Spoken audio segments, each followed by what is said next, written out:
ने अमेरिका को सामने खड़ा हुआ था। आप बता रहे थे कि 65 की जंग नहीं होनी चाहिए थी। ये जब अयूब खान के इन्होंने कहा जी कि आप मुझे हथियार दे दें। बात यह है कि हम इस वक्त थे कि ये अयूब खान जब गए वहाँ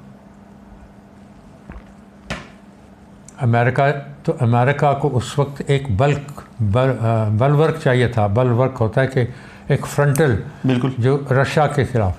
तो रशिया से हमने 100 जहाज़ों से लड़ लेना था। उस वक्त air marshal Asad Khan incharge थे वो प्लान बनाने की कि कितने जहाज़ को हमको मिलेंगे ताकि हम अमेरिका के उस पैक्स में क्या कहते हैं सेंटो में तब दाखिल होंगे। तो वो उन्होंने प्लान बनाया था। वो प्लान जो था उसमें 800 जहाज़ों का प्लान था। वो प्लान मेरे पास अभी तक हमारे पास है, कितने जहाज़ हमने मांगे थे, किस किस्म के जहाज़ मांगे थे। लेकिन अयूब खान ने 100 जहाज़ों पे सौदा कर दिया और वो टैंक कुछ हमारे पास टैंक डिवीज़न मिल गई और ये वो किया।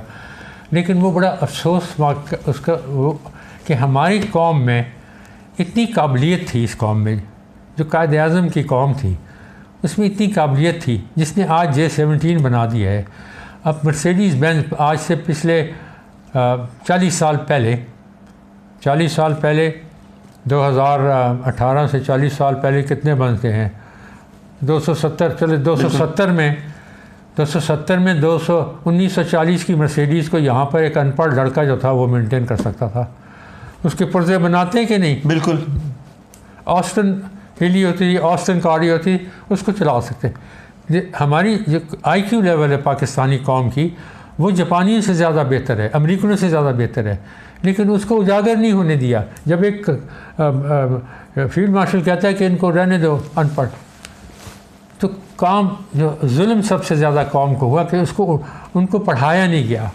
जब एजुकेशन नहीं दी गई तो कौम की ये हालत हो गई कि नवाज़ शरीफ और ज़रदारी जैसे लोग आके आपके हुक्मरान बन गए। जो सबसे बड़ी शर्म किसी कौम के लिए है कि जिन्होंने झूठ बोले, जिन्होंने लूटा और उन्होंने हर किस्म का जो क्राइम है, क्राइम बुक का जो क्राइम है उसमें हर एक क्राइम इन्होंने किया। दुनिया में मेरे ख्याल में कोई इनके मुकाबले में इंसान नहीं आ सकता।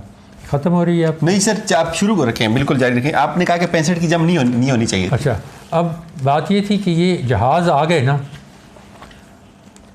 तो जहाज़ आ गए तो अयूब खान की आप देखें ना, आपको हर एक की देखना चाहते हैं कि विरासत क्या है, उसका कैरेक्टर बिल्डिंग क्या है। तो उसके मुकाबले में आप असर ख़ान को देखें तो एक मुकाबला करना पड़ता है कि असर ख़ान के वालिद एक ब्रिगेडियर थे, सही, और बहुत बहादुर और बड़े खौफ वाले, तो लोग को बड़ा खौफ था। और वो इतने डेडिकेटेड थे कि असर ख़ान ख़ुद अपनी किताब में लिखते कि हमारे वालिद के पास हमें बड़ा करने का वक्त नहीं था, तो मेरे चचा ने हमें ज़्यादा बड़ा किया। हमारी वालदा जो थी, हम कोई 7 या 8 बहन भाई थे, तो उसका सारा वक्त जो था वो उनका होता था। तो वो कहते हैं कि जो उनके जो चचा ब्रिगेडियर थे वो भी वो कश्मीर के महाराजा के कमांडर इन चीफ थे, और उनके जो भाई थे वो हिलाल जुर्रत और DSO डिस्टिंग्विश, वो बड़ी ज़बरदस्त उनकी थी। ये जिनका वो है शांग्रीला, इनके भाई थे। दूसरे 2 भाई, एक भाई मेरे साथ हम फ्लाई इकट्ठे कर रहे थे, Khalid Khan, outstanding officer, future chief था। वो उसका पैराशूट नहीं खुला, उन्होंने जंप आउट किया, जहाज़ को आग लगी थी और मेरी आंखों के सामने वो शहीद हुए। उनके एक और भाई वो गिलगित में शहीद हुए, एयरफोर्स में। ये शहादतें देने वाले लोग हैं। इनके बाप दादा जो थे वो बहुत अजीम लोग थे। उनका जो दादा था वो अफरीदी ट्राइब के एक जो सेक्शन है उनका वो चीफ थे।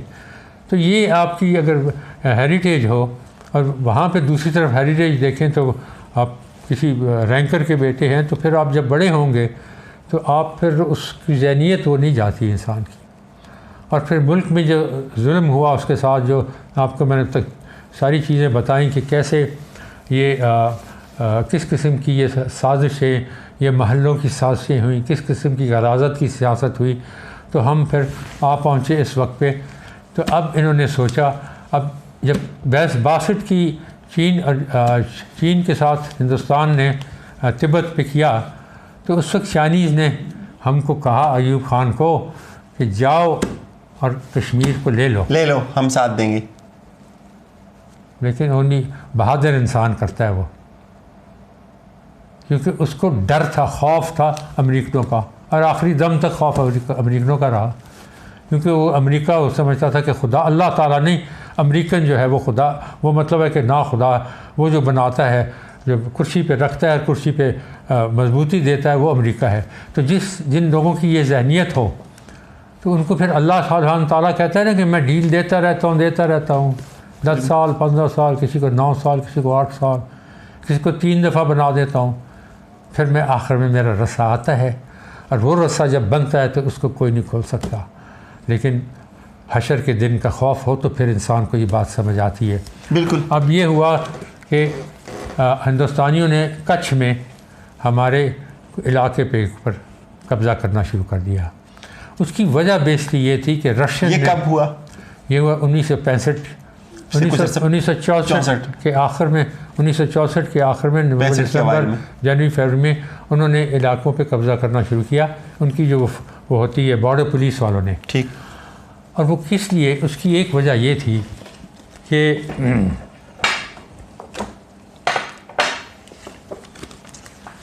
इसमें भूल ना जाऊँ, आपको दिखाऊंगा कि कहते हैं ना कि अयूब खान को इसने याया ने खून मारा था, हैं? बिल्कुल।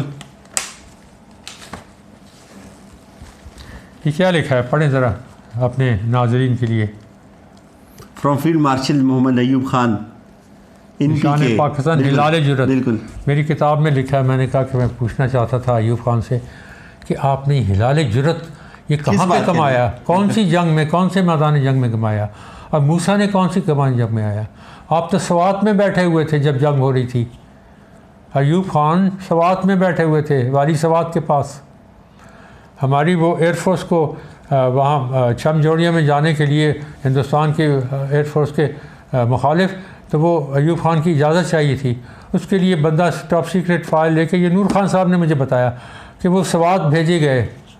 और जब असर खान ने उसको कहा था कि अगर ये बात है जनवरी फरवरी की 65 की, असर खान ने कहा था अयूब खान को कि आप और नेवल चीफ़, मैं और आर्मी चीफ़, अगर जंग हो जाए, जो मुझे यकीन है कि जंग होगी, हिंदुस्तान जो है वो तड़प रहा है जंग करने को, तो हम सबको आपके साथ बैठना चाहिए, एक हेडक्वार्टर हो, कंबाइंड हेडक्वार्टर, जहाँ बैठ के हम सारा जो है जंग का समा देखें और जंग का समा देखते रहें, और वहाँ पे फिर हम मेजर डिसीजन जो है हर डायरेक्शन ऑफ वॉर दें वहाँ से। तो अयूब खान ने कहा था, असर खान तुम्हारा ख्याल है कि मैं किसी बंकर में बैठ के तुम्हारे साथ और मूसा के साथ और ये बैठ के वहाँ पर मैं देख रहा हूँगा? मैं तो बाहर निकल के, मैं तो हर डायरेक्शन ऑफ वॉर जंग के मैदान में से दे रहा हूँगा।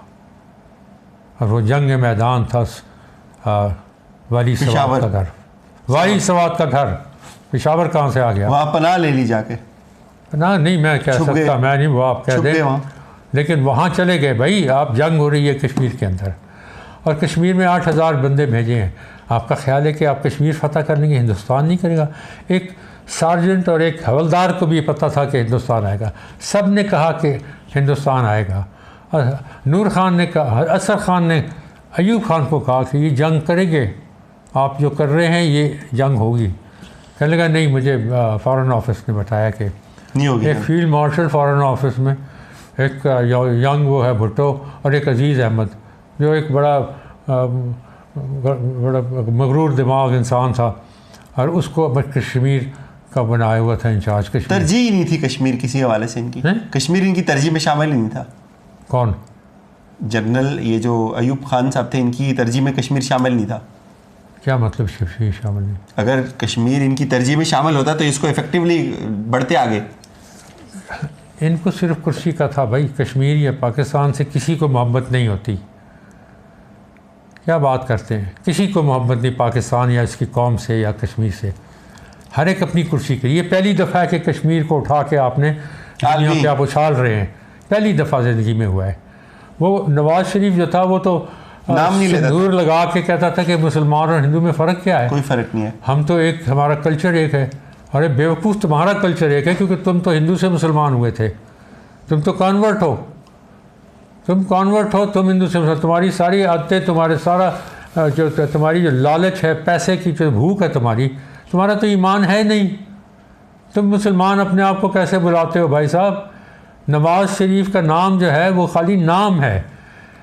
मुस्लिम बनने के लिए अल्लाह ने बताया कि मुस्लिम बनने के लिए कुरान में क्लियरली बताया कि मुस्लिम की क्या तारीफ़ होती है।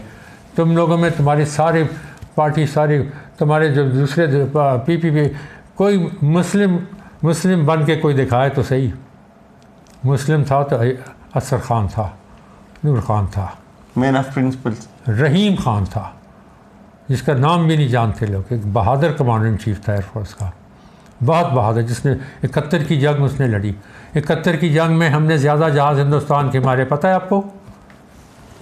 74 जहाज़ हिंदुस्तान ने मारा है, अपनी किताब में, इस किताब में लिखा हुआ है। बिल्कुल, उन 74। और वो जंग जो थी, ये किताब जो इंडियन ऑथर है उसने लिखी हुई है। हाँ, इंडियन आपने दिखाई है, बिल्कुल, इसको अपने इससे टीवी के ऊपर दिखाया पूरी तरह से। नाज़रीन, ये इंडियन ऑथर की किताब है, लिखा है, ये सब कुछ इसमें लिखा है। उन्होंने लिखा है कि पाकिस्तान ने कितने तस्दीक किया है हर चीज़ की।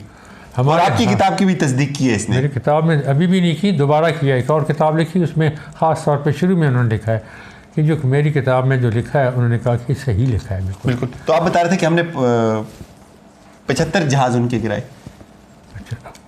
71 में 2 हफ्ते की जंग में, 65 की जंग 3.5 हफ्ते की थी, 3.25 हफ्ते, 3 हफ्ते, 3.25। और 71 की जंग में एयरफोर्स, पाकिस्तान एयरफोर्स ने 30% ज़्यादा मिशन फ्लाई किए 2 हफ्ते में। और ये सियासतदानों ने उस जंग को हार की जंग कहते हैं। ईस्ट पाकिस्तान में जैसे हमारा फ़ौजी लड़ा है, जिस तरह वहाँ पे हमारी फ़ौज के जवानों ने वहाँ पर हिंदुस्तान के लोगों को जैसे मार दी है, लेकिन एक बुज़दिल को आप वहाँ पे बिठा दें, नियाज़ी जैसे बंदे को, और कमांडर चीफ बनाएं एक बहुत नाअहल जनरल हमीद को, और उसके साथ पीरज़ादा को आप बना लें अपना मार्शल लॉ एडमिनिस्ट्रेटर का, और ख़ुद याया जो था वो नशे में बैठा हुआ और उम्मीद कर रहा है कि चाइनीज़ आ जाएंगे, ऊपर से अमेरिकन का बेड़ा आ जाएगा। ये तो सारी कहानी हो रही थी वहाँ पे। 71 की जंग में इन्होंने जो जुल्म किया है हमारी फ़ौज के ऊपर, फ़ौज तो लड़ने को तैयार, टिक्का की अटैक थी ये। अब 71 की जंग जब मैं आऊँगा तो आपको बताऊँगा कि ये सारी जंग 65 का आपने बताया कि जैसे 71 की जंग जो है उसका जब सच बताऊँगा वो आप इस पे लगाएं तो आपके रोंगटे खड़े हो जाएंगे कि वो जंग शुरू क्यों हुई। पहले 65 पे मेरे ख्याल में हम इस तरह ग्रेजुअली